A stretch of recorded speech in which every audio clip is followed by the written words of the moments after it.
Yo, back at y'all with another one. This is the part 2 of the Memorial Day horror stories. I had to look. I really just lost track of thought.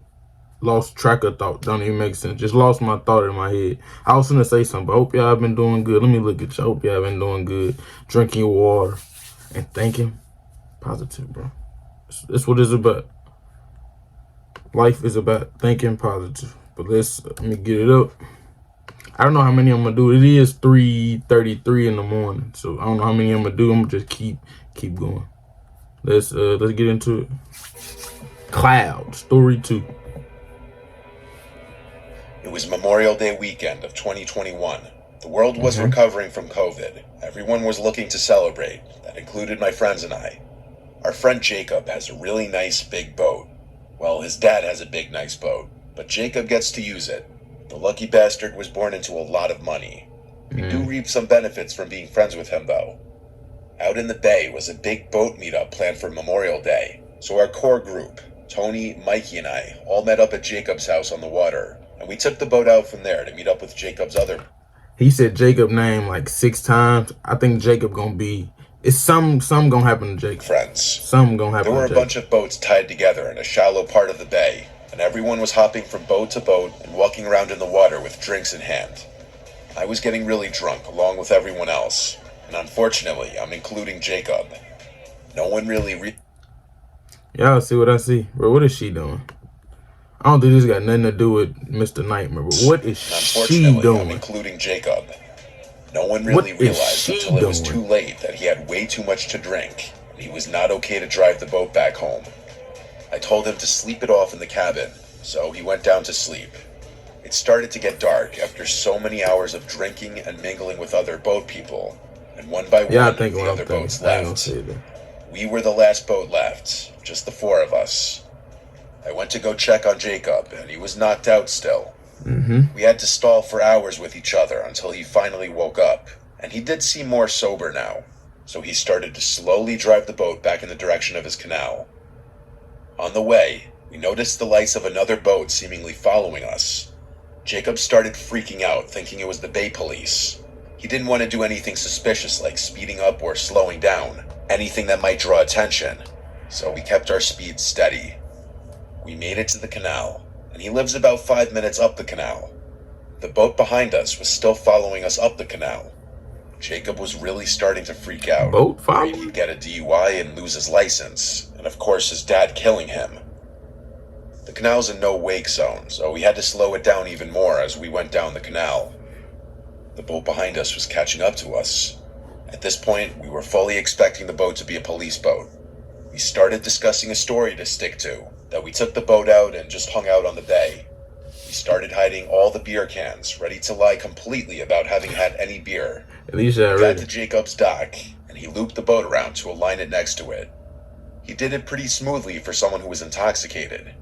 The boat that was tailing us the entire time approached, and as it began to pass us, we realized it wasn't a police boat at all. It was just a random boat. And Jacob said out loud, "Who the fuck is this?" He knows everyone on his canal, and he said he'd never seen that boat. As it directly passed us, we saw 3 men standing on the back of the boat looking at us. It was honestly in a very aggressive way. Jacob taunted them and said, "What?"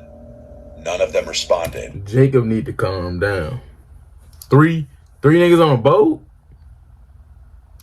I thought he was at three men on a boat with guns. He just said 3 niggas on a boat. You don't know what they got on that boat. Jacob, calm down. Calm down. Look, the boat passed us, and they continued to watch us. While we were all relieved it wasn't the police, Jacob was now nervous as to why they followed us all the way down the canal, when they don't even live on this canal. Sound like a I said perhaps it's someone visiting a friend's house for Memorial Day, and he reluctantly agreed and said could be. He tied up the boat to the dock, and we helped the best we could. He said he'd clean it tomorrow. We all went inside of his house. His parents weren't home this weekend. He had the place to himself, so we suggested throwing a last-minute pool party. But it was... That's where you messed up. Somebody just followed y'all for however long it was. I balled y'all down. Watched you guys. your buddy get to talking like what? One of those. And y'all gonna throw a pool party thinking that they not gonna know that y'all throwing a pool party. They just gonna loop around and sneak in the pool party. Already like 10 o'clock, and there wasn't really any chance of throwing anything big that last minute. So the four of us went back outside to just hang by the pool, continuing to drink, with all of us. They didn't throw it. I did not listen in. They didn't throw it. I've been using my custom formula, which is the All of us planning on crashing at Jacob's place for the night. That boat passed by the house again within maybe 10 minutes, and that's when we really got suspicious. The men on the boat again stared at us, and this time Jacob said nothing. The night became a daze at some point after this. My memory gets really foggy as I guess I blacked out. The next thing I remember is waking up with extreme cottonmouth in the middle of the night. At first, I thought the unbearable thirst I was feeling was what caused me to suddenly wake up, but I was very wrong. I looked around the room and saw Tony and Mikey on the couch as well, sleeping. I went to the kitchen to drink some water from the faucet like a water fountain. That's how thirsty I was.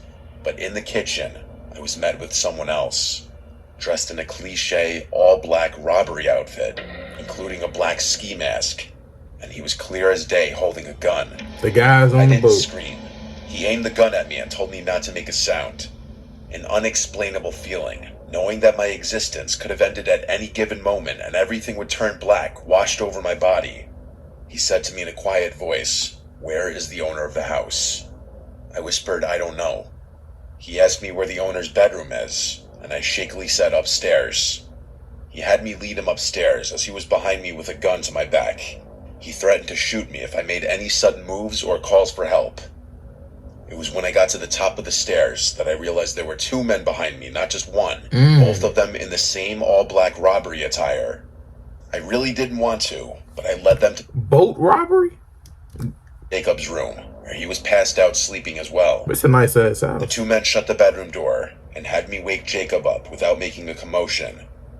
Jacob came to reality, looking around the room, and momentarily freaking out before one of the men got closer to him with the gun in his face, telling him to be quiet.